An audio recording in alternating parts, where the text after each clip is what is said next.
പരിശുദ്ധനാമം വാഴ്ത്തപ്പെടുമാറാകട്ടെ. ഇന്ന് എനിക്കും എൻ്റെ മകൾക്കും ഈ സ്ഥാനം സഭയിലെ വിശുദ്ധർക്ക് ദൈവത്തെ ആരാധിക്കുവാനായിട്ട് ദൈവം കൃപ ചെയ്തതിനായിട്ട് ദൈവത്തെ സ്തുതിക്കുന്നു. സഹോദരൻ പറഞ്ഞ പോലെ എൻ്റെ പേര് ജോസ്. ഞാൻ കണ്ണാറ സഭയിൽ ദൈവത്തെ ആരാധിച്ചു വരുന്നു. ഇന്ന് ഈ സ്ഥലം സഭയിലെ ദൈവമക്കൾക്ക് ദൈവത്തെ ആരാധിക്കുവാനും കർത്തൃമേശയിൽ പങ്കെടുക്കുവാനും സന്തോഷമുള്ള വിവരം സഭയെ അറിയിക്കുന്നു. ആരാധനയോടുള്ള ബന്ധത്തിൽ ഒന്ന് രണ്ട് വാക്യങ്ങൾ വായിക്കുവാനായിട്ട് ആഗ്രഹിക്കുന്നു. എബ്രായ ലേഖനം അതിൻ്റെ 5-ാം അധ്യായം 8-9 വാക്യങ്ങൾ വായിക്കുവാനായിട്ട് ആഗ്രഹിക്കുന്നു. എബ്രായ ലേഖനം അതിൻ്റെ 5-ാം അധ്യായം 8-9 വാക്യങ്ങൾ. പുത്രനെങ്കിലും താൻ അനുഭവിച്ച കഷ്ടങ്ങളാൽ അനുസരണം പഠിച്ച് തികഞ്ഞവനായി തന്നെ അനുസരിക്കുന്ന ഏവർക്കും നിത്യരക്ഷയുടെ കാരണഭൂതനായി തീർന്നു. ദൈവനാമം മഹത്വപ്പെടുമാറാകട്ടെ.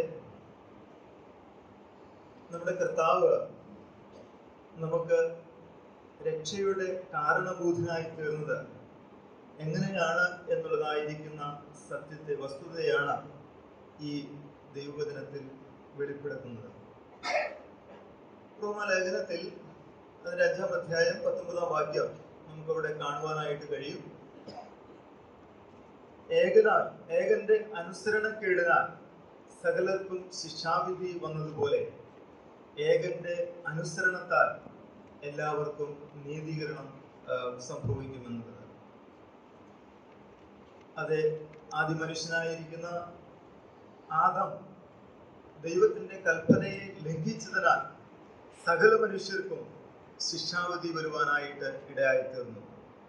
എന്നാൽ ദൈവം തൻ്റെ രക്ഷാകര പദ്ധതി തൻ്റെ പുത്രനെ ഈ ലോകത്തിലേക്ക് അയച്ച് മനുഷ്യന്റെ പാപത്തിന്റെ പരിഹാരത്തിനു വേണ്ടി അവരെ കഷ്ടതയുടെ അനുഭവത്തിലൂടെ കടത്തിവിട്ട് അങ്ങനെ അനുസരണം തികഞ്ഞവനായിട്ട് മനുഷ്യവർഗത്തിന്റെ രക്ഷയുടെ കാരണഭൂതനായിട്ട് തീർക്കുവാനായിട്ട് ദൈവം ഇടയാക്കി തീർത്തു എന്നുള്ളതാണ്.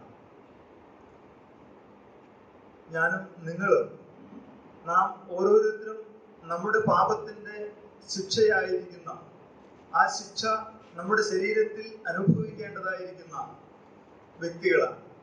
എന്നാൽ കർത്താവ് ആ ശിക്ഷ തന്റെ ശരീരത്തിൽ അനുഭവിച്ചുകൊണ്ട് അത് ക്രൂശ് മരണത്തോളം അനുസരണമുള്ളവനായി തീർന്നുകൊണ്ട് നമ്മെ രക്ഷിക്കുവാനായിട്ട് ഇടയായി തീർന്നു എന്നുള്ളതാണ്. അപ്പോസ്തലനായിരിക്കുന്ന പൗലോസ് തെസ്സലോനിക്ക സഭയ്ക്ക് അവർ എഴുതുമ്പോൾ പീഡനത്തിന്റെ അനുഭവത്തിലൂടെ ഉപദ്രവങ്ങളിലൂടെ കടന്നു പോകുന്ന സഭയ്ക്ക് എഴുതുമ്പോൾ താൻ ഇപ്രകാരമാണ് പറയുന്നത്: യേശുക്രിസ്തു പ്രത്യക്ഷനാകുമ്പോൾ സുവിശേഷത്തെ അനുസരിക്കാത്തവർക്ക് പ്രതികാരം ചെയ്യും എന്ന് പറയുന്നുണ്ട്. അതെ, സുവിശേഷത്തെ അനുസരിക്കാത്തവർക്ക് പ്രതികാരം ചെയ്യും. അത് നിങ്ങളെ പീഡിപ്പിക്കുന്നവർക്ക് പീഡയും നിങ്ങൾക്ക് ആശ്വാസവും അവൻ പകരും എന്ന് പറയുന്നതായിട്ട് നമുക്ക് അവിടെ കാണുവാനായിട്ട് സാധിക്കും.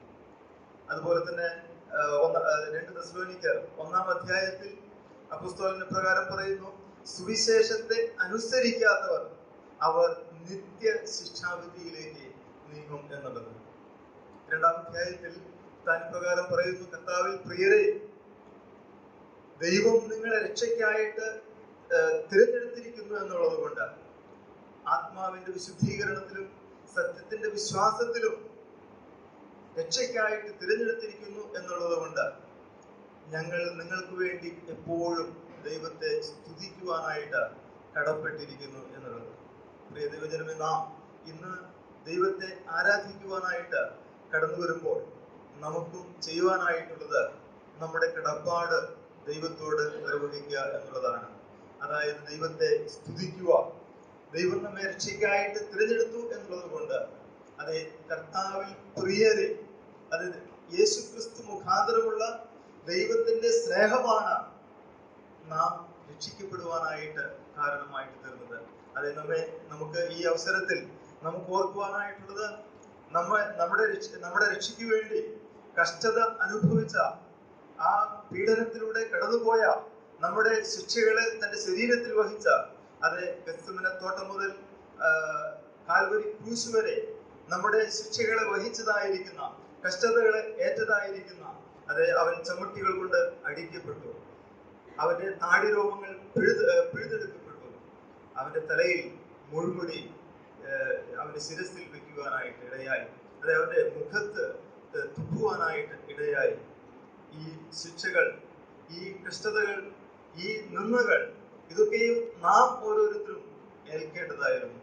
നമ്മളുടെ പാപങ്ങളെ പ്രതി നാം ഏൽക്കേണ്ടതായിരിക്കുന്ന കഷ്ടതകൾ, ആ ശിക്ഷകൾ, നിത്യ ശിക്ഷാവധിയിൽ നിന്ന് നമ്മെ രക്ഷിക്കുവാനായിട്ട്, നമുക്ക് നിത്യ രക്ഷ നൽകുവാൻ തക്കവണ്ണം കർത്താവ് അത് ഏൽക്കുവാനായിട്ട് ഇടയായി എന്നുള്ളതാണ്. അതുകൊണ്ട് ഈ പ്രഭാതത്തിൽ ദൈവത്തെ ആരാധിക്കുമ്പോൾ നമുക്ക് തന്റെ പുത്രൻ മുഖാന്തരം നമ്മെ രക്ഷിച്ചതായിരിക്കുന്ന നമ്മുടെ ദൈവത്തെ, നമ്മളോട് സ്നേഹം തോന്നിയ, നമ്മളോട് കരുണ തോന്നിയ, നമ്മളോട് കൃപ തോന്നി നമ്മെ രക്ഷിച്ചതായിരിക്കുന്ന ദൈവത്തെ നമുക്ക് ഓർക്കാം, അവനെ മഹത്വപ്പെടുത്താം. അവന്റെ വിലയേറിയ നാമം വാഴ്ത്തപ്പെടുമാറാകട്ടെ.